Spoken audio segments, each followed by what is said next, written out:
jury detention report and receive a recommendation from the committee that the City Council authorize a response from the mayor, city manager, and the police chief on City Council's behalf.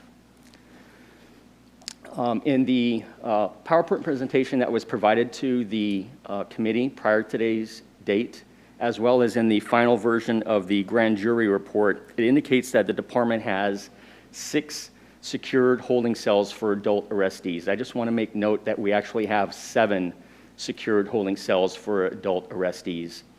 And per our department policy, adult arrestees are not held in our facility for more than 6 hours. We do have a non-secure juvenile holding room, which is separate from and away from our adult temporary holding cells. And while a juvenile is in our facility, they are continuously monitored by a police officer or a custody officer.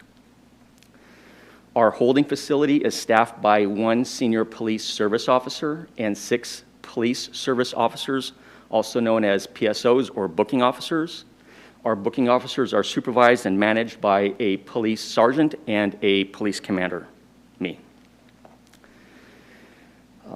919(b) of the California Penal Code authorizes the grand jury to conduct annual inspections of detention facilities. During the inspection, the grand jury will review juvenile detention logs, fire and health inspection reports, BSCC reports, which is the Board of State and Community Corrections report, AED online logs, our policy and procedure manuals, as well as the overall conditions of our temporary holding cells. During the initial inspection by the grand jury, they did note that there were 5 cells where the floors had deteriorated, but please note that those floors were in the process of being repaired during the initial inspection by the grand jury.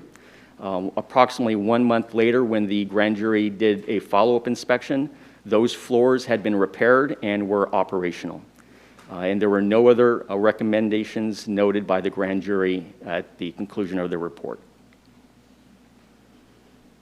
That's the conclusion of my presentation. Are there any questions by the committee? I don't have any. Member Lopez, do you have any? No, I'm good. Thank you. Right. Thank you very much. Okay, the recommendation is that the Public Safety Committee recommends the City Council authorize the mayor, city manager, and police chief to respond on behalf of City Council to the grand jury's annual detention report dated April 8th, 2020. Member Lopez, what's your pleasure? I'll move the recommended action. And I will second. Madam Clerk? Member Lopez? Yes. Chair McDonald? Yes. The motion to approve carries 2-0. Thank you. And that takes us to item number 2, Oxnard's response to grand jury report titled Human Trafficking in Ventura County.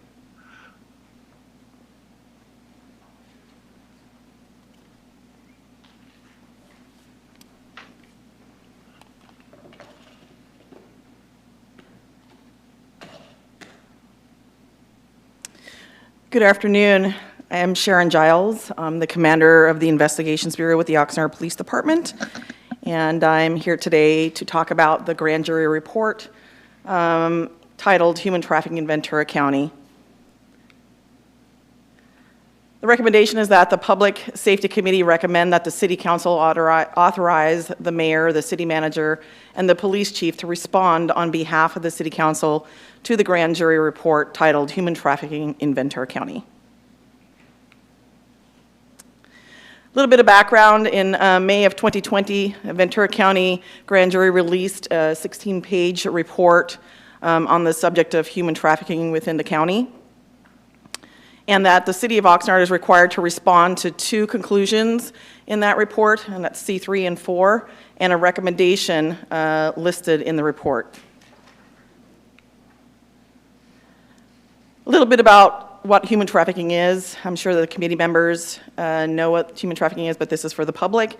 Human trafficking is the exploitation of a person for labor, services, or commercial sex acts. California is ranked in our nation's top 4 states as a destination for human trafficking.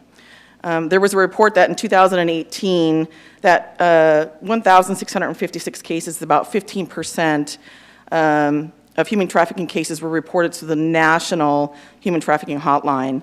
That was more than most states that had been reporting. Ventura County, obviously, is not foreign to human trafficking. In 1990, the federal government indicted a SOMAS worker for extortion and slavery of over 300 farm workers. And then in 2011, 2 armed sex traffickers operated a multi-city operation out of a home brothels in Oxnard and Pacoma. They were connected. We had another case in like 2012 where OPD was alerted of 2 home brothels across from each other in the downtown area. 2013, we had 2 17-year-old high school girls that were forced into prostitution by their aunt and uncle, and the victims were freed by Oxnard police detectives. Excuse me. In 2019, Oxnard PD joined the Ventura County Human Trafficking Task Force. This is a partnership with local agencies and nonprofit organizations to conduct multi-jurisdictional human trafficking investigations. And this is run by the Sheriff's Department, actually. They oversee through a grant, they actually get the funding for this task force. It outlines strategies that can lead to increased identifications of human trafficking victims, and partners with victim service organizations to protect human trafficking victims with victim-centered investigations and trauma support. You probably saw this in the paper. There was a recent case that we actually had that we worked with the Ventura County Human Trafficking Task Force.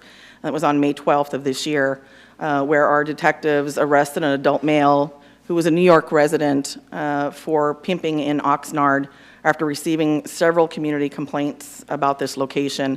It was an apartment complex in North Oxnard.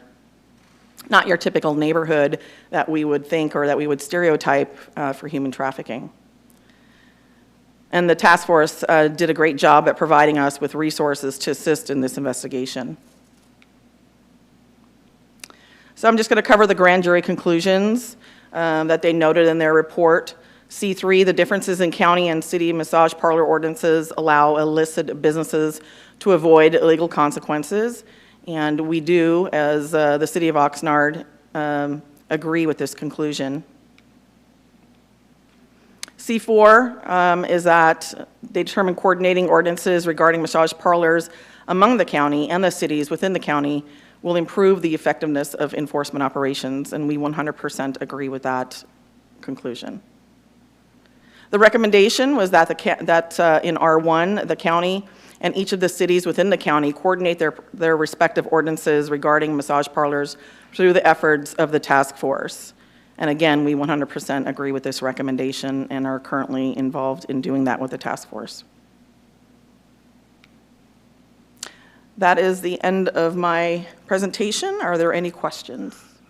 I don't have any questions, just a comment. Reading through the agenda item and the subsequent attachments, I noticed that every city in the county was asked to respond to C3 and C4 and R1, as well as the county of Ventura. So I think overall, everybody was treated very fairly. Certainly the Oxnard was treated very fairly, and I support this 110%.